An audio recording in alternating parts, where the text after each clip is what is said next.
Good morning बच्चों। आज हिंदी की कक्षा में आप सबका स्वागत है।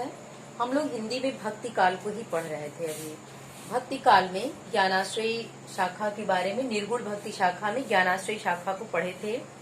तो जिसमें ज्ञानाश्रयी शाखा की प्रमुख कवि कौन थी, उनकी क्या विशेषताएं थी, उस चीज पे प्रकाश डाला गया। हालांकि भक्ति काल से संबंधित जितने भी प्रश्न हैं वो मैं आपको कल का ही दे चुकी हूँ। थोड़ा सा और मैं इसका वीडियो आपको बता दे रही हूँ, सुन लीजिए, देख लीजिएगा, और जो कुछ प्रश्न उससे लिखाए गए हैं उसको आप लिख लेंगे। तो जो निर्गुण शाखा में ज्ञानाश्रयी शाखा जो कल हम लोग पढ़े थे, उस शाखा की मुख्य विशेषता देखिए उस साहित्य की क्या थी कि इनका मुख्य दृष्टिकोण सुधारवादी दृष्टिकोण था। इस साहित्य के कवियों का मुख्य दृष्टिकोण सुधारवादी दृष्टिकोण था, जिसमें कबीर के बहुत सारे दोहों को उदाहरण के द्वारा कल मैं समझाई भी थी आपको। जैसे जाति पाति के नियमों का विरोध व आडंबर आदि का विरोध करते हुए उस युग की कविताएं देखने को मिली। अब उस युग के कौन कौन से कवि थे इसको भी बताया गया। अब आज हम लोग देखेंगे प्रेमाश्रयी शाखा।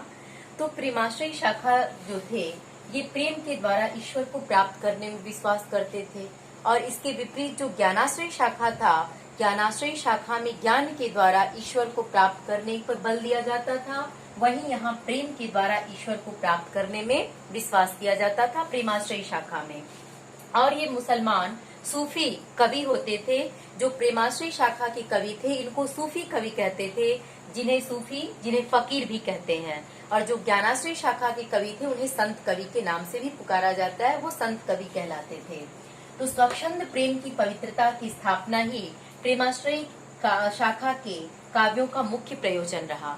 यानी इनका मुख्य प्रयोजन क्या था? स्वच्छंद प्रेम की पवित्रता, जैसा कि जयसी की पद्मावत में हमें देखने को मिलता है।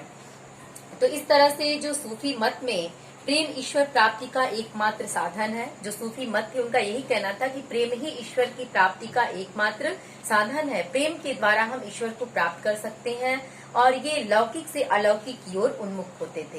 यानी लौकिक से अलौकिक प्रेम साधना पे ये बल देते थे। तो इस तरह से ये इसमें हिंदू और मुसलमान दोनों धर्मों के कवि सम्मिलित थे, जिसमें मुख्य रूप से आपका नाम आता है जयसी, जिनका रचना है पद्मावत, कुतुबन का मृगावती, और दाऊद का चंदायन, और मंझन का मधुमालती, उस्मान का चित्रावली। ये इस शाखा की प्रमुख रचनाएं हैं, जिसका नोट्स भी मैं दी हूँ, उसको आप देख लीजिएगा। दूसरा है कृष्ण भक्ति धारा, जो सगुण भक्ति धारा के अंतर्गत। ये तो आपका जो था प्रेमाश्रयी शाखा, ये निर्गुण का था। अब सगुण के अंतर्गत पहला क्या था? कृष्णाश्रयी शाखा या कृष्णाश्रयी काव्यधारा, और दूसरा क्या था? रामाश्रयी शाखा। तो अभी हम लोग देखेंगे कृष्णाश्रयी शाखा। तो कृष्णाश्रयी शाखा में कृष्ण की उपासना की जाती थी, लोग उस पे बल देते थे। और इस धारा के सभी कवि जो थे वो कृष्ण की बाल लीलाओं और उनके क्रियाकलापों का बड़ा ही सुंदर वर्णन किया है।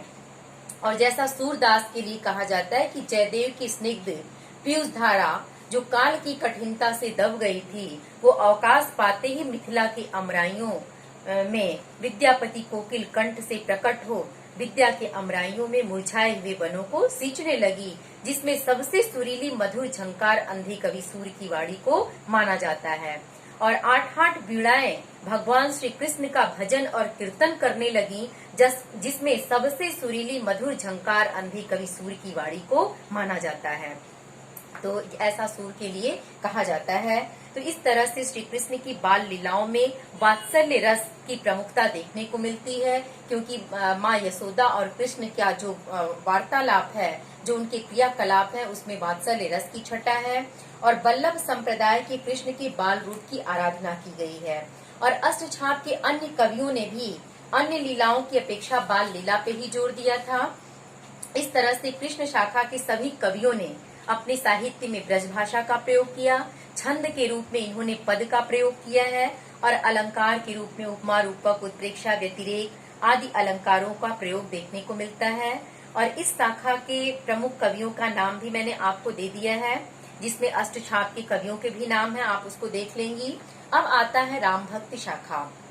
देखिए, जो समाज की जो उस समय की परिस्थितियां थी, उन परिस्थितियों को देखते हुए मर्यादा पुरुषोत्तम श्री राम जैसे चरित्र के माध्यम से समाज में धर्म, सदाचार और कर्तव्य परायणता का संदेश जनमानस तक पहुंचाना ही उस युग के कवियों का मुख्य ध्येय रहा।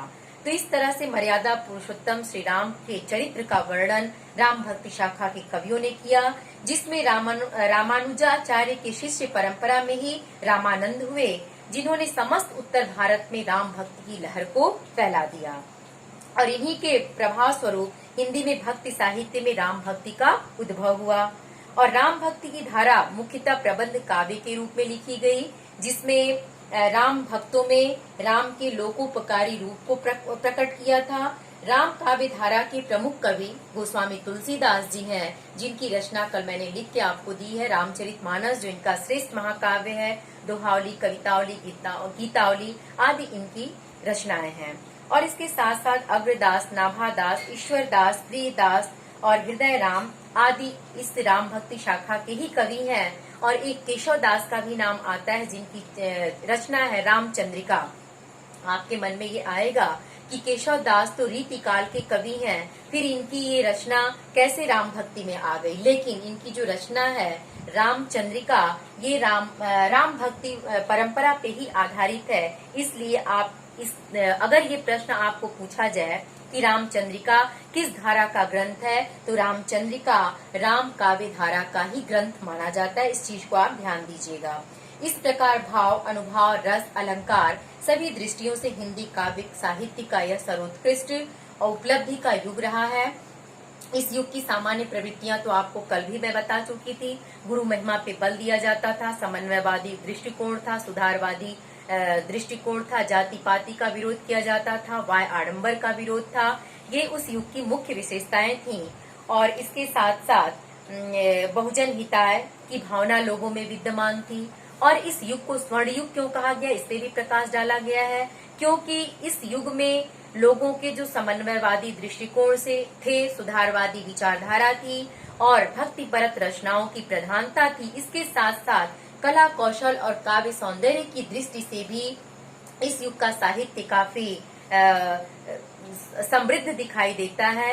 इन सारी चीजों को देखते हुए और जो श्रेष्ठ कवि अवतरित हुए, जिन्होंने अपने द्वारा श्रेष्ठ महाकाव्य का सृजन किया, इन सारी गुणों और विशेषताओं को देखते हुए इस युग का नामकरण या इस युग को स्वर्ण युग की संज्ञा दी गई। तो बच्चों, आज के लिए सिर्फ इतना ही, क्योंकि इसका ऑडियो तो आपको जो लिखना है, लिखने वाला चीज मैं कल ही आपको दे चुकी थी, लेकिन ये समझाई नहीं थी। इसको आप देख लीजिएगा। Thank you. आगे हम लोग पढ़ेंगे रीतिकाल।